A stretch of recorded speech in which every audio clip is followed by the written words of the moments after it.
আসসালামু আলাইকুম রহমতুল্লাহি ওবারাকাতুহু। বিসমিল্লাহির রহমানির রহিম। বৈশাখী টেলিভিশনের ইসলাম ও সুন্দর জীবনে সকলকে আমন্ত্রণ জানাচ্ছি। মহান স্রষ্টা আল্লাহ তাআলার দরবারে শুকরিয়া আদায় করছি, আলহামদুলিল্লাহ। বিশ্বনবী সাল্লাল্লাহু আলাইহি ওয়াসাল্লামের প্রতি দরুদ এবং সালাম প্রেরণ করছি। প্রিয় দর্শক শ্রোতা মণ্ডলী, আমরা আজকেও হাজির হয়েছি আপনাদের সামনে ইসলাম ও সুন্দর জীবন নিয়ে চমৎকার কিছু বিষয় আপনাদের প্রশ্নের মাধ্যমে উপস্থাপন করব ইনশাআল্লাহ। আর আমাদের মাঝে আজকে উপস্থিত হয়েছেন বিশিষ্ট ইসলামী চিন্তাবিদ, জননন্দিত মুফাসসিরে কোরআন জনাব মাওলানা ডক্টর আবুল কালাম আজাদ বাশার। আসসালামু আলাইকুম ওয়া রাহমাতুল্লাহি তাআলা ওয়া বারাকাতুহু। জি মোহতারাম, আপনাকে স্বাগত জানাচ্ছি। আমাদের আজকের এই পর্বে আমরা ধারাবাহিক আয়োজনে একটি প্রশ্ন নিয়ে শুরু করতে চাই যে আমাদের একজন বোন সাবিনা ইয়াসমিন নওগাঁ সদর থেকে প্রশ্নটি পাঠিয়েছেন যে মৃত ব্যক্তির কাছে কিছু চাওয়া জায়েজ আছে কিনা। কারণ অনেকেই দেখা যায় মৃত ব্যক্তির কবরের কাছে গিয়ে কিছু চাইছেন, বিষয়টি জানাবেন। জি বোন, আপনাকে অনেক ধন্যবাদ। অত্যন্ত গুরুত্বপূর্ণ একটি প্রশ্ন করেছেন, আসুন আমরা বিষয়টি জানার চেষ্টা করি। জি মোহতারাম। আলহামদুলিল্লাহি রাব্বিল আলামিন ওয়াসসালাতু ওয়াসসালামু আলা রাসূলিহিল আমিন ওয়া বা'দ। মোহতারাম, আসলে মৃত ব্যক্তির কাছে কিছু চাওয়া যাবে না, কারণ একজন মানুষ যখন মরে যায় তখন সে আর কিছু দেওয়ার ক্ষমতা তার নেই। জীবিত অবস্থায় কোনো মানুষ কারো কাছে কিছু চাইলে সামর্থ্য থাকলে সে দেবে। কেউ কারো কাছে টাকা হাওলাত চাইলো, খাবার চাইলো, হতে পারে। কিন্তু মরে যাওয়ার পরে তার লাশটা যদি দুনিয়াও থাকতো মাটির উপরে, তাহলে চাইলে কি দিতে পারতো? ফেরাউনের লাশ তো আছে, মিশরে গেলে জাতীয় জাদুঘরে দেখা যায়। কিন্তু আমরা যদি সেখানে, ফেরাউন কিন্তু অনেক বড় ধনী মানুষ ছিল এবং খুব ক্ষমতাওয়ালা ছিল। এখন যদি কেউ বলে ফেরাউন আমাকে 1টা টাকা দাও, ফেরাউন দিতে পারবে? পারবে না। তো ঠিক এরকম একজন মানুষ যখন সে মরে যায় তখন তার লাশের কাছে কিছু চাইলে আমরা দুনিয়াতে তো পেতাম না, তো সে কবরে চলে গেছে। সেখানে দুনিয়াতে জীবিত থাকতেও তো কোনো মানুষের কাছে গিয়ে চাওয়ার ওইভাবে নিয়ম নাই, সেটা আমরা আলোচনা করব, সেটা আসবে একটু পরে। যে এখন মরে যাওয়ার পরে দুনিয়াতে চাওয়া জায়েজ আছে। এক শুরুতে রাসূল সাল্লাল্লাহু আলাইহি ওয়াসাল্লাম সহ সাহাবায়ে কেরাম মান আনসারি ইলাল্লাহ, যে আল্লাহর জন্য সাহায্য করো, সেটা আরেকটা মাসালা। কিছু কিছু মাসালা আছে, বিষয় আছে যেটা চাওয়া জায়েজ নাই, কারণ একমাত্র দেয়ার ক্ষমতা আল্লাহর। ওই মাসালা চাওয়া জায়েজ নাই, এছাড়া জায়েজ। কিন্তু মরার পরে কোনোটাই জায়েজ না। আমি সেটাই বলছিলাম যে মরে যাওয়ার পরে কিচ্ছু চাওয়া যাবে না। জীবিত অবস্থায় যেটা চাওয়া জায়েজ ছিল, মরার পরে সেটাও জায়েজ নাই। এর কারণ মানুষটার এখন আর কিছুই নাই দেয়ার। অথচ আমরা আমাদের দেশে এই প্রবণতা অনেকের মাঝে দেখতে পাই। আমাদের বোন যেটি আসলে জানতে চাচ্ছেন যে বিষয়টি এরকম, সমাজের মধ্যে অনেক মাজার আছে, কবর আছে, সেটাই যেখানে আসলে চাওয়ার একটা বিশাল প্রবণতা, যে বিশেষ করে সন্তান যদি না হয় সেক্ষেত্রে সন্তান চাচ্ছে গিয়ে, সন্তান চায়, চাকরি চায়, সন্তান চায়। আপনার এই প্রবণতা অনেকের মাঝে, যে বললাম না আমি, জীবিত একটা মানুষের লাশ যদি উপরে পড়ে থাকে চায় না। কয়জন লাশের কাছে কি চাইব, কিন্তু ওরা কবরে দেওয়ার পরে চাওয়ার প্রবণতা তৈরি হচ্ছে। আজীব তো। তো সে যখন কাছে ছিল, মাটির উপরে ছিল, খাটিয়ার উপরে শোয়া ছিল, তখন কেউ কিন্তু কিছু চায়নি। এবং মানুষ দেখেছে যে সে কি দেবে, বরং সে তো কিচ্ছু করার ক্ষমতা নেই। মরার পরে নিজের গায়ের জামাটাও সে নিজে খুলতে পারে না, আরেকজনে খুলে দেয়া লাগে। নিজে গোসল দিতে পারে না, আরেকজনে গোসল দিয়ে দেয়া লাগে। মরার পরে নিজের কবরে কিন্তু সে নামতে পারছে না, আরেকজনের কবরে শুয়ে দেয়া লাগছে। হোক না উনি অনেক বড় মাপের আলেম, অথবা হোক তিনি খ্যাতনামা পীর সাহেব। আমরা কি দেখি, ওই পীর সাহেবও মরার পরে লাশ হয়ে গেছে, ওনার গোসল উনি দিচ্ছেন না, অন্যরা দিয়ে দিচ্ছে। মোহতারাম, এখানে দেখেন, একটা মানুষ যখন গোসল করে তখন গোসলখানায় কিন্তু সে কাউকে ঢুকতে দেয় না, কারণ এখানে প্রাইভেসির বিষয় আছে। আর মরার পরে পীর সাহেবকে গোসল দিচ্ছে, তখন প্রাইভেসি কোথায়? কারণ তিনি তো গোসল দিতে পারছেন না, তার কাপড়টা নিজে খুলতে পারছেন না। আর এই পীর সাহেব হুজুরকে কবর দেওয়ার পরে মানুষের মানসিকতা তৈরি হচ্ছে যে উনি এক্সট্রা একটা পাওয়ার পেয়ে গেছেন, ক্ষমতা তৈরি হয়েছে, এখন ওনার কাছে গিয়ে চাচ্ছে। যেটা আপনি বললেন যে আমরা দেখতে পাই যে কিছু কিছু কবরে, মাজারে আজকে মানুষ সরাসরি দিব্যি চাচ্ছে, সন্তান চাচ্ছে। আসলে যাদের কাছে চাচ্ছে আমরা তাদেরকে দোষ দিচ্ছি না, কারণ তাদের কেউ বলে যাননি। যদি কেউ বলে যান নিশ্চয়ই সে দোষী। কিন্তু আমরা সবচেয়ে বেশি দেখতে পাই আমাদের বাংলাদেশে শাহজালাল রহমতুল্লাহর মাজারে, শাহপরানের মাজারে, ভারতে গেলে মাইনুদ্দিন চিশতি আজমিরি রাহেমাহুল্লাহর মাজারে, যে সেখানে সরাসরি মানুষ সন্তান চাচ্ছে। ইভেন গান বানাচ্ছে, কেউ ফিরে না খালি হাতে খাজা তোর দরবারে, আস্তাগফিরুল্লাহ আযীম। যে মানুষ চাওয়া দরকার কার কাছে? রাসূলুল্লাহ সাল্লাল্লাহু আলাইহি ওয়াসাল্লাম বলেছেন, ইযা সাআলতা ফাসআলিল্লাহ, ইযা ইসতাআনতা ফাসতাইন বিল্লাহ। যখন তুমি চাইবে আল্লাহর কাছে চাইবে, কারণ দেয়ার ক্ষমতা তো একমাত্র তার। কিন্তু আমরা আজকে মানুষের কাছে মানুষ চাচ্ছি। জীবিতদের কাছেও চাওয়া জায়েজ না, যেটা আপনি বলছিলেন, যদি সেটা আল্লাহর একমাত্র ক্ষমতা থাকে। যেমন স্পেশালিটি আল্লাহর, সেটা হচ্ছে সন্তান দেয়া, মানুষ তৈরি করা, এটা আল্লাহর গুণ। এই জন্য তিনি কোরআন মাজিদে বলেছেন যে আফারাআইতুম মা তুমনুন, আনতুম তাখলুকুনাহু আম নাহনুল খালিকুন। হে দুনিয়ার স্বামী, তুমি তোমার বিয়ের পরে স্ত্রীর বিছানায় গিয়েছো বটে, কিন্তু স্ত্রীর পেটের বাচ্চাটা কি তুমি দিয়েছো না আমি আল্লাহ তৈরি করেছি? আল্লাহ প্রশ্ন রাখছেন। এর মানে হলো স্বামী তার স্ত্রীর সঙ্গ নিয়েছে, তার দায়িত্ব শেষ, এর চেয়ে বেশি কিছু করার ক্ষমতা তার আর নেই। সন্তানটা দিয়েছেন মূলত আল্লাহ। কিভাবে দিয়েছেন তিনি কোরআন মাজিদে বলছেন যে ফি আইয়ি সূরাতিন মা শাআ রাক্কাবাক, তিনি যেভাবে চেয়েছেন সেভাবে তিনি বানিয়েছেন। সূরত তিনি একা দিয়েছেন। কিন্তু আজকে যে আল্লাহ মানুষ বানান, সন্তান দেন, আমরা উনার কাছে চাই না এমন না। যারা আসছে আজকে পীরদের মাজারে গিয়ে চাচ্ছে, বোন যেটা বলেছেন যে পীরের কাছে চাচ্ছে, আসলে তারা শুরুতে পীরের কাছে অনেকে চায় না।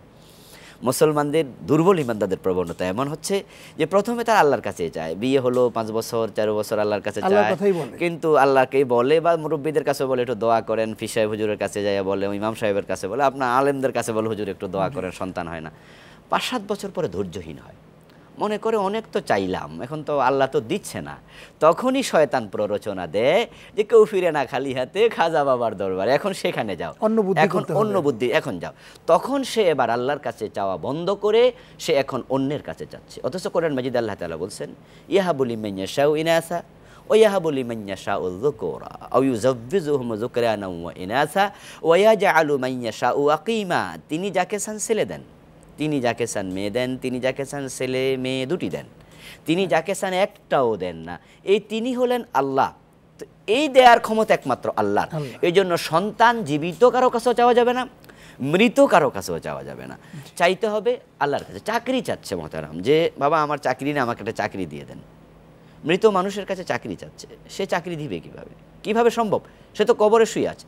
এই বিষয়ে কিন্তু আমাদের একটি ধারণা সবারই কম বেশি আছে যে যারা ভালো মানুষ তারা কবরে, হাদিসে পাওয়া যায় যে তারা কবরে জান্নাতের বিছানায় ঘুমাচ্ছে, আর যারা খারাপ মানুষ তারা জাহান্নামে আছে, কবরটা জাহান্নামের টুকরা হয়ে গেছে। তো যারা ভালো মানুষ তাদের কাছে তো চাইতে যায়, তো তারা তো ঘুমাচ্ছে। হাদিসে আছে 3টি প্রশ্নের জবাব দেওয়ার পরে ফেরেশতা বের হয়ে আসে, আর ওই বের হওয়ার সময় আল্লাহ তাআলা তাদেরকে বলে দেন জান্নাতি বিছানা বিছিয়ে দাও, জান্নাতের পোশাক পরিয়ে দাও, তাকে ঘুমাতে বলো, জান্নাতের পোশাক পরে, জান্নাতের বিছানা, জান্নাতের দিকে দরজা খুলে দাও। ফেরেশতারা বের হওয়ার সময় কি বলে? নামকা নাউমাতিল আরুস, যে নববিবাহিত বর যেমন তার বাসর ঘরে ঘুমায়, তোমরা এভাবেই জান্নাতের বিছানায় ঘুমিয়ে যাও। তো যিনি পিশরায় হুজুর, যার কাছে ওরা চাচ্ছে, তিনি তো ঘুমিয়ে আছেন, তো ঘুমের মানুষ তো শোনেও না, মরে গেছেন, দেয়ার ক্ষমতা নাই। তাহলে আজকে চাওয়ার মানে এটাকে, চাওয়ার মাঝে শিরক হচ্ছে, ডাইরেক্ট শিরক হচ্ছে। এই শিরক থেকে আমাদের বেঁচে থাকতে হবে, এবং এই শিরক যে ব্যক্তি করবে তার ঈমান চলে যাবে। এই জন্য ইন্না শিরকা লা যুলমুন আযীম বলা হয়েছে পবিত্র কোরআন মাজিদে, যে শিরক হচ্ছে সবচেয়ে বড় জুলুম। আজকে কিন্তু অধিকাংশ মাজারকে কেন্দ্র করে শিরকের আখড়া বসেছে, যে এই মাজারগুলোতে মানুষ শুধু চাই না, মানুষ সেজদা দিচ্ছে, অথচ সেজদার মালিক হলেন একমাত্র আল্লাহ। মুসলমান তার মাথা আল্লাহ ছাড়া কারো কাছে নোয়াবে না। এখানে যে যারা এই মাজার কমিটি বা ব্যবস্থাপনা, তাদের উদ্দেশ্যটা কিন্তু আখিরাতমুখী নয়, আমরা দেখতে পাচ্ছি। অনেকাংশে আমরা এটা তদন্তও করেছি, দেখা যাচ্ছে যে তাদের থাকে দুনিয়ামুখী স্বার্থ, টাকা চাঁদা উঠানো, এবং ওখানে কিছু লাল কাপড় পরিহিত কিছু লোক থাকে, মাথায় জট থাকে, এরা সম্পূর্ণ মদ, গাঁজা, ভাং এগুলো খায়, এবং এই মানে মাজারের মধ্যে একটা মানে কঠিন একটা পরিস্থিতি তারা সৃষ্টি করে মানুষদেরকে ধোঁকা দিয়ে বোকা বানাবার চেষ্টা করে। এটাই আসলে শিকার হচ্ছে আমার কাছে মনে হয়। আপনি কি বলবেন? ঠিক কথা, যে মাজারকে যারা বানাচ্ছে তাদের উদ্দেশ্যটাই ব্যবসায়িক উদ্দেশ্য। এই জন্য একই ফিরে 2 মাজার, এমন ঘটনা কিন্তু বাংলাদেশে আছে। আমি নিজে দেখেছি যে 2টা মাজার একই ফির। জিজ্ঞেস করলাম ঘটনা কি, বললো যে প্রথমে এখানে কবরস্থ করেছে, রাতের বেলায় মুরিদরা লাশ চুরি করে ওখানে নিয়ে গেছে। এখন 2 জায়গাতে মাজার চলছে, ব্রাহ্মণবাড়িয়াতে এক জায়গায়, আমি জায়গাটার নাম নাই বললাম, যে 2 জায়গাতে উরুস হচ্ছে, 2 জায়গাতে দান বাক্সা আছে। উদ্দেশ্য কি? লাশ চুরি করলো, কারণ তারা জানে এই লাশ দিয়ে ব্যবসা করা যাবে। এই জন্য আমরা দেখতে পাই অধিকাংশ মাজার কিন্তু বাস রোডের পাশে, রেল লাইনের পাশে কিন্তু মাজার খুব একটা পাওয়াই যায় না। এর কারণ হচ্ছে যারা মাজার বানায় তারা বোঝে যে রেলগাড়ি থামবেও না, এখানে টাকাও কেউ দেবে না, তো মাজার বানায় লাভ কী হবে। এই জন্য যারা মাজার দিচ্ছেন তাদের উদ্দেশ্যটা কিন্তু হচ্ছে দুনিয়াবি উদ্দেশ্য। এখন যারা দিচ্ছে তারাও তো বোকা হচ্ছে, যারা মাজার বানাচ্ছেন তারা বোকা বানাচ্ছে, কিন্তু যারা দিচ্ছে তারা তো বোকা হচ্ছে। যিনি মরে গেছেন তাকে ভালো মনে করি টাকাটা দিচ্ছে, কিন্তু আমার প্রশ্ন হচ্ছে ভালো মানুষটার দুনিয়ার টাকা পয়সা কি আদৌ আর প্রয়োজন আছে? আমরা কেন বুঝবো না যে এই টাকাটা যাচ্ছে কোথায়? হাজার হাজার টাকা। যে আপনি গুলিস্তানে দেখেন মাজারের মাঝে হাজার হাজার বস্তা দিয়ে টাকা নেওয়া লাগে, অথচ গোলাপ শাহ কিন্তু ঘুমিয়ে আছেন। গোলাপ শাহ যদি ভালো মানুষ হন তাহলে উনি জান্নাতের বিছানায় ঘুমিয়ে আছেন, ওনার দুনিয়ার একটা টাকার প্রয়োজন আর নেই, অথচ টাকাটা খুব দরকার ওই মাজারের পাশে দাঁড়িয়ে থাকা বস্ত্রহীন ওই শীতার্ত মানুষটার, যে শীতের মাঝে কাঁপছে, হাতের মাঝে ভাঙ্গা প্লেট, ওই টাকাটা তার প্লেটে দরকার। যে লোকটা গোলাপ শাহ রাহেমাহুল্লাহর মাজারের পাশে দাঁড়িয়ে কাশতেছে, কাশতে কাশতে গরিব মানুষটা মাটিতে বসে যাচ্ছে, বাঁকা হয়ে যাচ্ছে, তার কাশের ট্যাবলেট কেনার ঔষধ নেই, টাকাটা তার বড় প্রয়োজন ছিল। যদি আজকে ওই মাজারে টাকাটা না দিয়ে ওই গরিবের হাতে দেওয়া হতো, সহিহ বুখারীতে এসেছে ফাইন্নাল্লাহ ইয়াতাকাব্বালুহু বিয়ামিনিহি, তাহলে গরিবের প্লেটে গরিবের হাতে টাকাটা পড়ার আগে আল্লাহ নিজের ডান হাত বিছিয়ে দিতেন, এবং এই জন্য আল্লাহ তাকে এমন সওয়াব দিতেন যে পাহাড় পরিমাণ সওয়াব হাসরের দিন সে আমল নামায় পেত। কিন্তু আমরা টাকাটা দিচ্ছি আজকে মাজারে, অথচ মাজারে মানত করাই কিন্তু জায়েজ নেই। হাদিস আসছে যে নজর হবে আল্লাহর জন্য, নজর একটি ইবাদত, কোরআনে নজরের ব্যাপারে আলোচনা এসেছে। তো মানত যেহেতু একটি ইবাদত, সুতরাং ইবাদত আল্লাহর জন্য, ওয়াকাদা রাব্বুকা আল্লা তা'বুদু ইল্লা ইয়াহু, ইবাদত শুধু আল্লাহর জন্য হবে। এই জন্য মানত যদি কেউ করে আল্লাহর জন্য করবে, আর মাজারগুলোতে মানত করে শিরিক করছে, সেজদা দিয়ে শিরিক করছে, টাকা চেয়ে শিরিক করছে, করছে সেখানে শিরক, আগরবাতি জ্বালিয়ে লোবান, আপনার সেখানে লোবান জ্বালানো হচ্ছে, সেখানে গোলাপ জল ছিটানো হচ্ছে, দিনের বেলা মোমবাতি জ্বলছে। অপচয় কাকে বলে? যে আমরা কোরআনে সুস্পষ্টভাবে আল্লাহ তাআলা বলেছেন, আমরা দেখেছি ওয়ালা তুবাযজির তাবযীরা ইন্নাল মুবাযযিরিনা কানু ইখওয়ানাশ শায়াতিন, তোমরা অপচয় করো না, অপচয়কারী শয়তানের ভাই হয়ে যাবে। দিনের বেলায় মোমবাতি জ্বালাচ্ছে মাজারে, রাতের বেলা আমরা কি দেখি? বাতিও জ্বলছে, মোমবাতিও জ্বলছে। কারা দিচ্ছে? নিশ্চয়ই মুসলমানদের কেউ। আমরা কিন্তু অনেক অপব্যয় করে ফেলি, এবং শুধু অপব্যয়ই এখানে করা হচ্ছে না, এখানে শিরক, যেটি আপনি বলছেন যে শিরকের মতো মানে কঠিন গুনাহ যেটি হচ্ছে, অর্থাৎ এটি তো শুধু গুনাহই না, এটি আমলকে বিনষ্ট করে দেয়, ইমানকে ধ্বংস করে দেয়। তো এই ইমান যদি ধ্বংস হয়ে যায় তাহলে তো আল্লাহ তাআলা এটি ক্ষমা কখনোই করবেন না। তো এই ব্যাপারে যদি শিরকটা আসলে আমরা যে করে বসি, এর থেকে ফিরিয়ে আসার উপায়টা কি? হ্যাঁ, আসলে শিরক থেকে ফিরে আসতেই হবে, কোনো কথা নেই। ইন্নাল্লাহা লা ইয়াগফিরু আন ইউশরাকা বিহি ওয়া ইয়াগফিরু মা দুনা যালিকা লিমান ইয়াশা। কুরআন মাজিদে আল্লাহ তাআলা বলেছেন যে আল্লাহ তাআলা শিরক করলে ক্ষমা করবেন না, আর শিরক ব্যতীত অন্য যে কোনো গুনাহ করে মানুষ আল্লাহ চাইলে ক্ষমা করে দেবেন। এই জন্য শিরক থেকে ফিরে আসতেই হবে, কারণ যে ব্যক্তি শিরক নিয়ে মৃত্যুবরণ করবে তার জন্য জান্নাত হারাম হয়ে যাবে। আল্লাহ তাআলা কোরআন মাজিদে বলছেন ওয়া মান ইউশরিক বিল্লাহ ফাকাদ হারামাল্লাহু আলাইহিল জান্নাহ ওয়া মাওয়াহুন নার ওয়া মা লিয-যালিমিনা মিন আনসার। যে ব্যক্তি শিরক নিয়ে মৃত্যুবরণ করবে আল্লাহ নিজে তার জান্নাত হারাম করে দেবেন, এবং তার আবাসস্থল হবে জাহান্নাম। এবং হাসরের দিন যে ব্যক্তি শিরক নিয়ে মারা যাবে সে কোনো সুপারিশকারী, সাহায্যকারী পাবে না। ফিরে আসার উপায় হলো তওবা করে ফেলবে যে আল্লাহ, আমি যা করেছি ভুলে করেছি, আমি বুঝে বা না বুঝে করে ফেলেছি, আমি আর করব না, আমি নতুন করে আবার কালেমা পড়ে নিলাম। সে আবার নতুন করে কালেমা পড়ে নেবে, এই শিরকটা সে আর করবে না। এই দেশে যত শিরক হচ্ছে তার মাঝে অধিকাংশ শিরক কিন্তু মাজার কেন্দ্রিক হচ্ছে, যেটা আমি কিছুক্ষণ আগে বলছিলাম যে মাজারে মানত করা শিরক। এরপরে চলছে মাজারের নামে শপথ করা। হাদিসে পাওয়া যায় মান হালাফা বিগাইরিল্লাহি ফাকাদ আশরাকা, যে ব্যক্তি আল্লাহ ছাড়া অন্যের নামে শপথ করে সে শিরক করে। আমরা দেখতে পাই যে শপথের মানসিকতাটা অনেকের ভিতরে বেশি, বিশেষ করে যারা মিথ্যা বলা অভ্যস্ত তারা শপথও একটু বেশি করে। শপথ করার সময় আল্লাহর নামে শপথ করলাম, বিশ্বাস করলো না, তারপরে আবার কোরআনের নামে করলো, বিশ্বাস করলো না, তখন একটু মাজারের নামে, মার নামে, বাবার নামে, এভাবে মাজারের নামে শপথ এসে যাচ্ছে। অথচ হাদিসে রাসূল বলছেন যে আল্লাহ ছাড়া অন্যের নামে শপথ করলো সে শিরক করলো। মাজারগুলোর প্রতি মানুষের শ্রদ্ধাবোধ কোথায় চলে গেছে যে আল্লাহর নামে শপথ হবে, মাজারের নামে শপথ করা শুরু হয়ে গেছে। এবং মাজার মানে কি সাথে সাথে পাকা হয়ে যাবে। আপনি দেখতে পাবেন যে মাজার হওয়ার 1-2 বছরের ব্যবধানে এই বিল্ডিং হয়ে গেছে। একটা মসজিদ যেটা সবচেয়ে ইম্পর্টেন্ট ইবাদতের জায়গা, সেটা পাকা করতে কিন্তু অনেক সময় লেগে যাচ্ছে। টুকটুক করে করে করে করে 10 জন 20 জন 100 জন 1000 জন থেকে টাকা নিয়ে নিয়ে মাইকে পর্যন্ত টাকা চাওয়া লাগে, যা বিব্রতকর, অনভিপ্রেত, যেটা ঠিক না, কিন্তু সেটা করে মসজিদ বানানো লাগছে। আর মাজার কিছুদিনের ব্যবধান হয়ে যাচ্ছে। তাহলে এই দেশের মানুষগুলো মাজারের প্রতি কতটা আবেগপ্রবণ, অথচ এটা হওয়ার কথা ছিল না। রাসূলুল্লাহ সাল্লাল্লাহু আলাইহি ওয়াসাল্লাম বলেছেন যে তোমরা কারো কবর পাকা করো না, কবরে ইমারত বানিও না। অথচ আজকে রাসূলের এই বিধানকে, নির্দেশকে লঙ্ঘন করে যে আমরা মাজার করাকে সওয়াবের কাজ মনে করছি, এটা কখনোই কাম্য নয়। কবর হবে বিরান জায়গা। যে আপনি জান্নাতুল বাকি, জান্নাতুল মুআল্লা, সেখানে আমরা গেলে মুআল্লা বাকিতে গেলে আমরা কি দেখতে পাই? সাহাবায়ে কেরামের কবর সেখানে, যেটা বাকি আল গারকাদ, সেখানে 10,000-এর মতো সাহাবীর কবর আছে, কিন্তু একটাতেও তো কোনো ঘর নেই। আসলে এমনটাই হওয়া উচিত, কবরস্থানে গেলে মানুষ যেন তার অন্তরে মৃত্যুর ভয় আসে, যে হায় রে, এই বিরান ভূমিতে আমাকে আসা লাগবে, এই আলিশান বাড়ি করেছি, ঘর করেছি, এসি রুম করেছি, সব ছেড়ে দিতে হবে। কবরে যাওয়ার পরে যেন এই মানসিকতা আসে।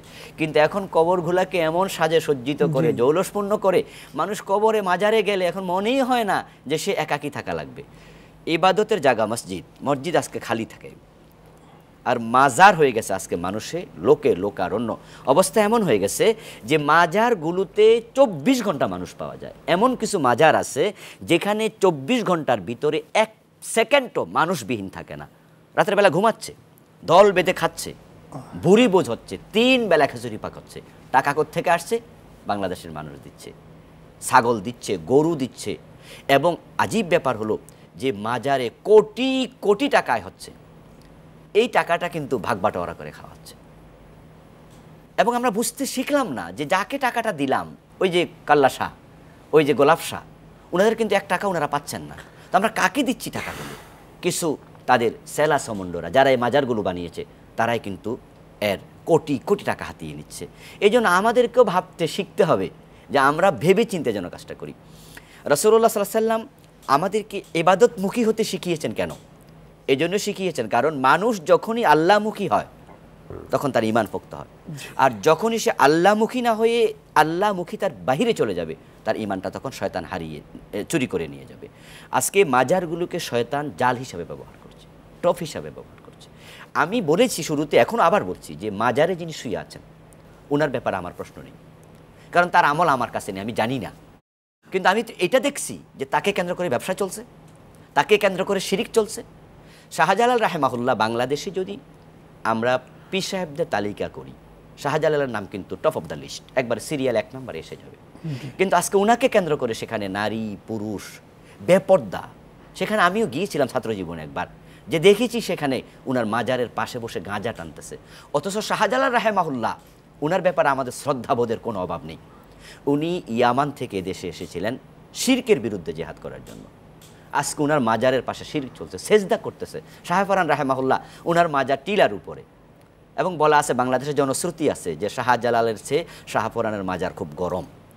কিন্তু আমি নিজের চোখে দেখেছি ওনার মাজারের পাশে ওই টিলার উপরে একটা মোটা গাছ আছে, ওনার কবরের উপরে, এর পাশে সেজদা করছে দিবালোকে লোক। তাহলে এতে বোঝা যাচ্ছে যে যদি আজকে শাহফরান রাহেমাহুল্লাহ কবর থেকে কিছু দিতে পারতেন, যারা চাচ্ছে, বোন যে প্রশ্ন করেছেন চাইতেছে কবরে, সত্যি যদি কিছু দেওয়ার থাকতো, ওনাদের ক্ষমতা থাকতো দেয়ার, তাহলে যে লোকটা ওনার কবরে সেজদা দিচ্ছেন তাকে তিনি থাপ্পড় দিতেন, বলতেন যে শিরিক করো কেন, সেজদা তো আল্লাহ পাবে, আমি শাহপরান পাবো না। কিন্তু তিনি ওই লোকটাকে থাপ্পড় দিচ্ছেন না, এতে প্রমাণিত হয় যে আসলে তিনি কিছু করার ক্ষমতা রাখছেন না। কারণ আমরা এটা বিশ্বাস করি, শাহপরান রাহেমাহুল্লাহ নিশ্চয়ই তিনি সেজদা নিজে নেয়া এটা উনি কখনোই পছন্দ করবেন না, এর প্রতিরোধ তিনি করবেন। কিন্তু প্রতিরোধ যেহেতু করছেন না, এতে বোঝা যায় মরার পরে প্রতিরোধ করার ক্ষমতাও তাদের আর থাকে না। যে মোহতারাম, এখন এই মাজার চাওয়া টাওয়া এগুলো থেকে ফিরে যদি আসে, তাহলে কিন্তু সিঁড়িটা কমে যাবে। এই জন্য এই ব্যবস্থাপনাটা রাষ্ট্রীয় উদ্যোগ দরকার। রাষ্ট্র থেকে যারা রাষ্ট্র আলহামদুলিল্লাহ বড় বড় আলেম ওলামারা আছেন, আলেম ওলামারা সরকারকে বিষয়গুলো বোঝানো দরকার। আর সরকার যদি উদ্যোগ নেয় যে আমাদের দেশে আমরা মাজারগুলোকে সেজদামুক্ত করে দেব, এবং সেখানে যে পুলিশেরা আছে যদি বলে দেওয়া হয়, সেখানে লিখে দেওয়া হয়, কারণ অন্যায় প্রতিরোধে কিন্তু আমাদের ভূমিকা আছে, রাষ্ট্র করছে, অনেক ক্ষেত্রে করছে। যেমন মাদকের বিরুদ্ধে কিন্তু রাষ্ট্র যথেষ্ট ভূমিকা রাখছে। তাহলে একই ভূমিকা কবরে সেজদার বিষয় কেন রাখবে না? মাদক গ্রহণ করা কবিরা গুনাহ, আর কবরে সেজদা করা শিরিক। তাহলে আমাদের ওলামাদের দায়িত্ব হচ্ছে আমরা আমাদের গভর্নমেন্টকে এটা বুঝানো যে মাদক কবিরা গুনাহ, আপনারা যদি এটা বুঝে প্রতিরোধ করেন, কবরে সেজদা করা শিরিক, মানত করা শিরিক, অপচয় হচ্ছে কোটি কোটি টাকার, এই জন্য আপনারা সেখানেও ভূমিকা রাখেন। আর যদি আমরা সব মহল থেকে একটু তৎপর হতে পারি, নিশ্চয়ই ইনশাআল্লাহ এই শিরকগুলো আস্তে আস্তে কমে যাবে। আপনি যথার্থ কথাই বলেছেন যে আসলে শিরক মুক্ত না হতে পারলে মানুষের জীবন ব্যর্থ। সুতরাং কোনো সরকার, কোনো গভর্নমেন্ট এটা চাইবে না। সুতরাং আমরা নিজেরা আসলে সচেতন হই এবং অন্যদেরকে সচেতন করি। আমাদের একজন ভাই ইবনুল মিজান রাজেন্দ্রপুর গাজীপুর থেকে প্রশ্নটি পাঠিয়েছেন। তিনি জানতে চাচ্ছেন যে ছোট গুনাহ বড় গুনাহ কোনগুলো দয়া করে জানাবেন। জি ভাই, আপনাকে অনেক ধন্যবাদ, অত্যন্ত গুরুত্বপূর্ণ বিষয়। জি, আমরা বিষয়টি নিয়ে আলোচনা করি। জি মোহতারাম, ছোট গুনাহ এবং বড় গুনাহ আসলে কোনগুলো, এগুলোর পার্থক্য যদি একটা একটা করে করতে হয় তাহলে তো আসলে পুরো অনুষ্ঠান এটি করা যাবে না। তবে ছোট গুনাহ এবং বড় গুনার মধ্যে পার্থক্য কি এবং এটির রূপ কি, সেই জিনিসগুলো নিয়ে যদি একটু কথা বলেন। হ্যাঁ, আমরা সংক্ষেপে যা বলতে চাই সেটা হচ্ছে, 1 নম্বর, ছোট গুনাহকে আরবিতে বলা হয় সগীরা গুনাহ, সগীরা, আর গুনাহ হচ্ছে পার্সি শব্দ। আর বড় গুনাহকে কবিরা বলা হয়। ছোট গুনাহ, বড় গুনাহ, সগীরা এবং কবিরা গুনাহ, এটা আপেক্ষিক বিষয়। বিষয়টা কিন্তু আপেক্ষিক। যেটা ছোট তার চেয়ে বড়টা এটাই বড়, আর যেটা বড় তার চেয়ে যেটা একটু ছোট সেটাই ছোট, আপেক্ষিক বিষয়। কিন্তু এমনিতে সংজ্ঞাগতভাবে যদি আমরা রূপায়িত করতে চাই তাহলে হবে যে গুনার ব্যাপারে শাস্তির কথা বর্ণনা করা আছে, যে গুনার ব্যাপারে আল্লাহ তাআলা অথবা তার রাসূলের মুখ থেকে হুমকি আছে, যে গুনার ব্যাপারে জাহান্নামের কথা বলা আছে, যে গুনার ব্যাপারে হুদুদ কিসাস বলা আছে, এই সমস্ত গুনাহকে কবিরা গুনাহ বলা হয়। অর্থাৎ সুস্পষ্টভাবে বলা আছে, মদ পান করলে তাকে বেত্রাঘাত করো, জেনা করলে তাকে 100 বেত অথবা পাথর নিক্ষেপ করো। এইভাবে যে সমস্ত গুণগুলোর ব্যাপারে, যেমন যেটা করলে জাহান্নাম দেয়া হবে সরাসরি বলা আছে, এই জাতীয় গুনাহগুলো কবিরা গুনাহ। আর যে সমস্ত গুনার ব্যাপারে সুস্পষ্ট শাস্তি, কিসাস, হুদুদ এগুলো নাই, ওই সমস্ত গুনাহকে বলা হয় সগীরা গুনাহ। তবে সগীরা গুনাহ যখন কেউ বারবার করে তখন সেটাও কবিরা গুনাহ হয়ে যায়। তো যেহেতু বিষয়টা আপেক্ষিক, সেহেতু আমরা বুঝবো যে সবচেয়ে বড়টার তুলনায় এর পরেরটা সগীরা হবে।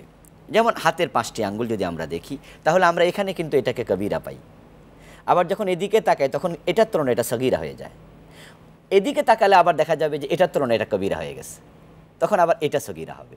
তো ঠিক গুনার ক্ষেত্রেও তাই, যে কোনোটা যেমন ধরেন শিরক, শিরকের তুলনায় চুরি, শিরক কবিরা, চুরি হয়ে যাবে সগীরা। আবার চুরির তুলনায় এমনি স্বাভাবিক কোনো ছোট ছোট গুনাহ, যেমন ধরেন হাঁটতে গিয়ে কলার ছিলকা রাস্তায় ফেলে দিল, এই সিলকায় কিন্তু আরেকজন পিছল খেয়ে ব্যথা পাবে, পিছলা পড়ে যাবে, তখন কিন্তু চুরিটা কবিরা গুনাহ আর এই কলার ছিলকাটা হয়ে গেল সগীরা গুনাহ। অর্থাৎ আপেক্ষিক বিষয় হয়ে যাবে। এখন যদি সগীরা গুনাহকে কেউ মনে করে যে সগীরা গুনাহ মানে তো ছোট গুনাহ, এটা কিন্তু মোটেও না। কারণ আপেক্ষিক বিষয় যেহেতু, এটা কিন্তু আরেকটা তুলনায় কবিরা হয়ে যেতে পারে। আবার যেটা একবারে ছোট গুনাহকে আমরা একবারে মনে করলাম এটা কোনো ব্যাপার না, সেটাও কিন্তু বারবার করলে কবিরা হয়ে যাবে। এই জন্য মা আয়েশা রাদিয়াল্লাহু তাআলা আনহাকে রাসূলুল্লাহ সাল্লাল্লাহু আলাইহি ওয়াসাল্লাম বলেছে, ইয়া আয়েশাতু ইয়াকি ওয়া মুহকারাতিয যুনুব ফাইন্না লাহা মিনাল্লাহি তাআলা। হে আয়েশা, তুমি কোনো গুনাহকে ছোট মনে করবে না। অর্থাৎ তুমি হেও মনে করে, সগীরা মনে করে কোনো গুনাহ করতে থেকো না, কারণ হাসরের দিন তোমাকে সেটার ব্যাপারেও প্রশ্নের মুখোমুখি হওয়া লাগতে পারে। এখন সগীরা গুনাহ, এই অনুভূতিটা আজকে আমাদেরকে কিন্তু গুনাহগার বানাচ্ছে। অনেককে আমরা দেখি যখন কোনো প্রশ্ন করতে আসে, ধরনটা এমন যে হুজুর এটা কি সগীরা না কবিরা, তো আমরা যদি বলে দেই যে না এটা কবিরা না, তখন একটু মুচকি হাসি দেয়, এর মানে সে বুঝে নিছে যে এটা করলে কোনো অসুবিধা নেই। কিন্তু ব্যাপারটি তা নয়। এরপর আমরা মানুষ, আমাদের অজান্তে কিছু গুনাহ হয়ে যাবে, ইচ্ছা অনিচ্ছা কিছু গুনাহ হয়ে যাবে। তবে যেগুলোর ব্যাপারে সুস্পষ্ট হুমকি নেই, ওই গুনাহগুলো আবার নেক আমল দ্বারা আল্লাহ তাআলা মিটিয়ে দেন। ইন্নাল হাসানাত ইউযহিবনাস সাইয়্যাত, কোরআন মাজিদ আল্লাহ তাআলা বলছেন যে ভালো কাজ করলে সাইয়্যাতগুলো চলে যায়। সাইয়্যাত মানে সাগায়ের। আর যে সমস্ত গুনাহগুলো কবিরা পর্যায়ে চলে গেছে, ওই সমস্ত গুনাহ কিন্তু তাওবা ছাড়া ক্ষমা হয় না। আর তাওবার আবার 2টি ক্যাটাগরি, একটা হচ্ছে পরের হকের সাথে সম্পৃক্ত কবিরা গুনাহ, ওইটা শুধুমাত্র তাওবা করলেও হবে না, ওইটা হক আদায় করে তাওবা করা লাগবে।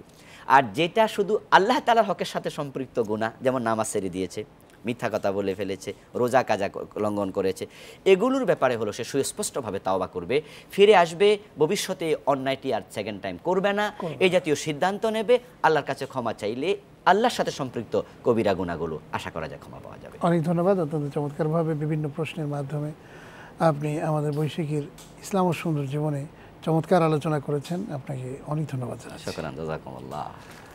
প্রিয় দর্শক, আজ শেষ করবো, তবে শেষ করার আগে জানিয়ে দিচ্ছি ইসলামের মৌলিক যে কোনো বিষয়ে প্রশ্ন পাঠাতে আপনার মোবাইলের মেসেজ অপশনে গিয়ে টাইপ করুন BSK স্পেস আপনার নাম স্পেস আপনার ঠিকানা স্পেস আপনার প্রশ্ন এবং পাঠিয়ে দিন 6969 নম্বরে। আমাদের কাছে ইমেইলেও প্রশ্ন পাঠাতে পারেন ist@boishaki.tv এই অ্যাড্রেসে। এছাড়াও facebook.com/ইসলাম ও সুন্দর জীবন ফেসবুক পেজেও আপনার গুরুত্বপূর্ণ মতামত প্রশ্ন আমাদেরকে পাঠাতে পারেন। হ্যাঁ প্রিয় দর্শক শ্রোতা মণ্ডলী, আমরা যে বিষয়গুলো শুনলাম যে আসলে শিরক মুক্ত জীবনযাপন করতে হবে, সেই সাথে বিদআত মুক্ত জীবনযাপনও কিন্তু আমাদেরকে করতে হবে এবং ইবাদতগুলো আমাদেরকে সেভাবেই করতে হবে। এবং সবশেষে আমরা যে বিষয়টি জানলাম যে আমাদের জীবনটাকে সুন্দর করবার জন্য আমাদের প্রতিনিয়তই কিন্তু আমাদের চেষ্টা চালিয়ে যেতে হবে। আমরা যদি নিজেরা চেষ্টা করি তাহলেই আমাদের জীবন সুন্দর হবে। সেই সুন্দর জীবনের জন্যই বৈশাখী টিভির ইসলাম ও সুন্দর জীবনে আপনারা প্রতিনিয়ত চোখ রাখবেন, সেই প্রত্যাশা ব্যক্ত করেই আজকের মতো অনুষ্ঠান শেষ করছি। আবার দেখা হবে। আল্লাহ হাফেজ। আসসালামু আলাইকুম ওয়া রাহমাতুল্লাহি ওয়া বারাকাতুহু।